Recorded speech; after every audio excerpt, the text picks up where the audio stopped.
नमस्कार दोस्तों, financial feed के इस नए एपिसोड में आप सभी लोगों का स्वागत है। उम्मीद करता हूँ आप सब लोग बहुत अच्छे होंगे। दोस्तों, आप सभी लोगों का बैंक में तो खाता होगा ही, और दोस्तों आपका जो बैंक में सेविंग अकाउंट है उस पर जो आप पैसा जमा रखते हैं उस पर बैंक आपको बहुत ही कम ब्याज देती है।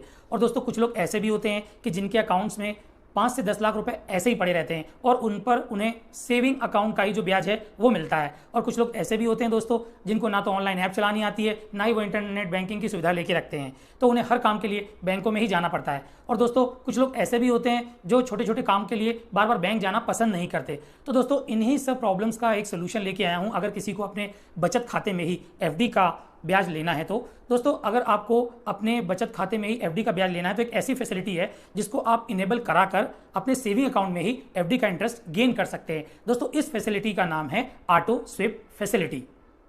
दोस्तों अब हम जानते हैं कि ऑटो स्विप फैसिलिटी क्या है। दोस्तों मैं ऑटो स्विप फैसिलिटी के बारे में आपको बताना चाहता हूं कि मान लीजिए आप अपने बचत खाते में ऑटो स्विप फैसिलिटी इनेबल करा लेते हैं, तो इस फैसिलिटी में एक थ्रेश होल्ड लिमिट से ज़्यादा अगर आपके सेविंग अकाउंट में पैसा होता है तो वो ऑटोमेटिक उसकी एफडी बन जाती है और वो अमाउंट स्विप होकर आपकी एफडी में चला जाता है। ये जो ऑटो स्विप में जो थ्रेश होल्ड लिमिट है वो आप अपने हिसाब से भी सेट कर सकते हैं, और अलग अलग बैंकों की अलग अलग अकाउंट्स भी होते हैं जिसमें ये फैसिलिटी इनेबल रहती है कि कितने अमाउंट तक आपकी थ्रेश होल्ड लिमिट रखनी है। दोस्तों अब मैं आपको एक छोटे से एग्जांपल से आपको समझाता हूं कि मान लीजिए आपने एक ऐसा अकाउंट सेलेक्ट किया है जिसकी, या आपने खुद ही डिसाइड किया है कि भाई मेरी थ्रेश होल्ड लिमिट अगर 50,000 रुपीज़ है तो इससे ऊपर का जो पैसा होगा वो मेरे एफडी में स्विप हो जाना चाहिए। तो दोस्तों मान लीजिए आपका एक अकाउंट है जिसमें आपकी थ्रेशोल्ड लिमिट 50,000 की है, तो जैसे ही उस अकाउंट में मान लीजिए 60,000 रुपए खो जाते हैं तो 10,000 रुपए ऑटोमेटिक स्विप होकर आपकी एफडी में चले जाएंगे और उसकी एफडी बन जाएगी। दोस्तों अब हम बात करेंगे कि ऑटो स्विप फैसिलिटी के बेनिफिट्स क्या हैं। दोस्तों सबसे पहला बेनिफिट है कि ऑटोमेटिक फंड ट्रांसफर। दोस्तों आपके जो बचत में एक थ्रेशोल्ड लिमिट से जितना भी पैसा ज़्यादा होता है वो ऑटोमेटिक ही एफडी में ट्रांसफर हो जाता है। आपको कोई मैनुअल इंटरवेंशन करने की जरूरत नहीं है अगर आप एक बार इस फैसिलिटी को ले लेते हैं। दूसरा इसका बेनिफिट ये है कि पार्शियल विड्रॉल। अगर मान लीजिए आपके अकाउंट में सेविंग में पैसा पड़ा है लेकिन आपको एफडी से भी आपको पैसा निकालना है, तो आप वो भी पैसा रिवर्स स्वीप के माध्यम से आपकी वापस बचत खाते में जमा हो जाता है। और ये रिवर्स स्वीप आपकी फैसिलिटी के अकॉर्डिंग 1000 में भी रिवर्स होता है, 5000 में भी रिवर्स होता है, 10,000 में भी रिवर्स होता है। और तीसरा इसका फैसिलिटी ये है दोस्तों कि आप बचत में ही एफडी का ब्याज ले सकते हैं, यानी कि रेट ऑफ इंटरेस्ट की काफ़ी अर्निंग हो जाती है। दोस्तों अगर आप इसे अच्छे से मैनेज करते हैं, अच्छे से स्कीम को समझ लेते हैं, तो इसमें बचत में भी आप एफडी का रेट ऑफ इंटरेस्ट अर्न कर सकते हैं।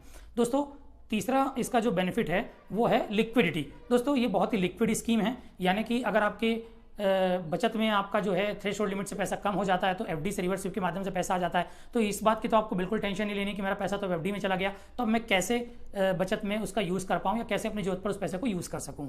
दोस्तों इसका जो अगला फैसिलिटी ये है कि ये बहुत ही फ्लेक्सिबल स्कीम है, यानी इसमें आप अपने हिसाब से थ्रेशोल्ड लिमिट सेट कर सकते हैं। दूसरा, कितने टाइम के लिए मुझे एफडी बनाना है आप वो भी इसमें सिलेक्ट कर सकते हैं। तो दोस्तों ये आपने देखा कि मोटे मोटे जो बेनिफिट्स थे वो मैंने आपको बताएं। बाकी बैंकें आजकल इसको और लिक्विडेटिव बनाने के लिए अपने तरीके से कस्टमर्स को बहुत फ़ायदा दे रही हैं, वो इसमें अच्छा खासा रेट ऑफ इंटरेस्ट भी दे रही हैं। और दूसरा ये है कि कुछ जो बैंकें हैं उन्होंने पार्शियल विड्रॉल पर जीरो पेनल्टी का भी प्रावधान रखा हुआ है कि अगर मान लीजिए आप एफडी को प्री मैच्योर होने से पहले ही तुड़वा लेते हैं तो उसमें किसी भी तरीके की कोई पेनल्टी नहीं लगेगी। दोस्तों आपकी इसमें जो भी एफडी बनती है सामान्यतः 1 साल के लिए बनती है। मान लीजिए आपने 10,000 रुपये की ऑटो स्विप फैसिलिटी वाला अकाउंट सेलेक्ट किया है जिसकी थ्रेशोल्ड लिमिट 50,000 रुपये की है और आपके अकाउंट में 60,000 रुपये हो जाते हैं। अब दोस्तों जैसे ही आपके अकाउंट में 60,000 रुपये होते हैं तो 10,000 रुपये ऑटो स्विप के माध्यम से आपकी एफडी में चला जाता है। जनरली वो जो एफडी बनेगी वो 1 साल के लिए होती है, जिस पर आप ये चार्ट में देख सकते हैं दोस्तों कि अगर 1 साल के लिए कोई एफडी बनाता है, ये केवल मैंने आपको एग्जाम्पल के लिए यहाँ पे रेट ऑफ इंटरेस्ट बताए हैं, तो जनरली उसको 1 साल के लिए अगर वो 10,000 रुपये की एफडी बनेगी तो 6.50 का रेट ऑफ इंटरेस्ट यहाँ पर उसे मिलेगा। लेकिन दोस्तों अब मान लीजिए कि उसको अचानक पैसे की जरूरत पड़ जाती है और वो 60,000 रुपये का विड्रॉल कर लेता है, यानी कि 50,000 तो उसके थ्रेशोल्ड लिमिट थी और 10,000 रुपये की उसकी एफडी भी थी, लेकिन वो जो उसने पैसे का विड्रॉल किया वो ऑटो स्विप में जब पैसा गया है उसके 30 डेज के अंदर ही उसने उसका विड्रॉल करा लिया। तो आप ये स्कीम में देख सकते हैं चार्ट में कि अगर वो 30 डेज का एफडी बनाता है तो उसको जो रेट ऑफ इंटरेस्ट मिल रहा है वो 3.30 का मिल रहा है। तो दोस्तों वो 10,000 रुपये जो हैं उस पर उसे 3.30 का ही रेट ऑफ इंटरेस्ट मिलेगा। लेकिन कुछ बैंकें दोस्त ऐसी भी हैं जो कि इस पर पेनल्टी चार्ज करती हैं, मैक्सिमम बैंक ही जनरली इस पर पेनल्टी चार्ज करती हैं। तो वो 1% का एक जो जनरली सबका जो चल रहा है रेट पेनल्टी का, वो 1% का होता है। तो 1% की वो इस पर पेनल्टी चार्ज करेंगी। तो जो आपको रेट ऑफ इंटरेस्ट 3.30 मिल रहा था दोस्तों, वो यहाँ पर आपको 2.30 का मिलेगा और 1% की पेनल्टी वो काट लेता है बैंक। तो दोस्तों आप, लेकिन मैक्सिमम कुछ बैंक के कस्टमर्स को अपनी तरफ खींचने के लिए, डिपॉजिट अपनी तरफ बढ़ाने के लिए दोस्तों अब वो जो ये पेनल्टी चार्जेस हैं वो भी वेव कर रही हैं, यानी आपका जो प्रीमेच्योर पर जो आपका रेट ऑफ इंटरेस्ट उस समय चल रहा होता है वही दे रही हैं। और हाँ दोस्तों, मैं आप लोग को एक बहुत खास बात बताने वाला हूँ। अगर आप ये ऑटो स्विप की फैसिलिटी आप इनेबल करा रहे हैं अपने बचत अकाउंट में, तो आपको कुछ बातें बहुत ही अच्छे से अपने दिमाग में रखनी है। सबसे पहली बात यह है कि आपका जो भी अकाउंट आप ले रहे हैं उसकी थ्रेशोल्ड लिमिट क्या है, कितने अमाउंट सेविंग अकाउंट में रहने के बाद वो मेरे एफडी में ऑटो स्वीप हो जाएगा। जैसे कि 50,000 रहने के बाद उससे ज़्यादा जो पैसा होगा वो मेरी एफडी में चला जाएगा, या 60,000 रहने के बाद मेरे सेविंग में अगर है तो उससे ऊपर जो लिमिट होगी वो मेरी ऑटो स्वीप हो जाएगी। तो ये चीज़ आप बिल्कुल ध्यान रखें। दूसरा ये है कि आपके अकाउंट से स्वीप और रिवर्स स्वीप, स्वीप मतलब आपके सेविंग से एफडी में कितने के अमाउंट के मल्टीपल में जाता है, और एफडी से आपका पैसा रिवर्स स्वीप यानी कि एफडी से बचत खाते में कितने अमाउंट के मल्टीपल में आपके जमा होता है। तो ये चीज़ें आपको बहुत अच्छे से ध्यान रखनी है। दोस्तों तीसरा एक बहुत ही महत्वपूर्ण पॉइंट है जो आपको याद रखना है कि अगर आपके खाते में आपने प्री मेच्योरली एफडी का विड्रॉल करा लिया, जनरली जो आपकी एफडी बनती है स्वीप होकर वो 1 साल के लिए होती है। मान लीजिए आपने उसे 30 दिन में या 40 दिन में या 45 दिन में या 80 दिन में या 180 दिन में उसको आप विड्रॉल करा लेते हैं, तो उस पर क्या कोई पेनल्टी है?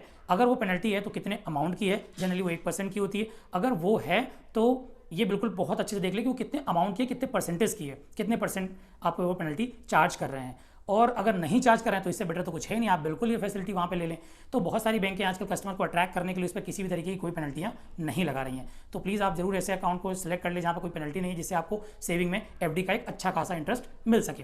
दोस्तों इसके बाद ये आता है कि अगर आपको ये फैसिलिटी लेनी है तो आप कहाँ से ले सकते हैं। दोस्तों बहुत सीधा साधा सा प्रश्न है ये कि अगर आपका जहाँ भी बचत अकाउंट है, जहाँ भी आपका सेविंग अकाउंट है, उस बैंक की आप ब्रांच में जाकर वहाँ पर एक फॉर्म भरकर, जो भी वो केवाईसी के लिए आपसे फॉर्म लेते हैं या कोई उनका एक अलग स्पेसिफिक ब्रांच का एक फॉर्म है या बैंक का एक फॉर्म है, तो वो आप भरकर भी वहाँ पे सबमिट कर सकते हैं, जिससे आपको एक कि बचत खाते में आपको एक ऑटो स्वीप की फैसिलिटी मिल जाती है। दूसरा, आजकल मैक्सिमम या 90% 100% जो बैंक्स हैं वो आपको ऑटोमेटिक सुविधा भी देती हैं, जो कि इंटरनेट बैंकिंग या मोबाइल बैंकिंग के माध्यम से भी आप इस ऑटो स्वीप की फैसिलिटी को ले सकते हैं।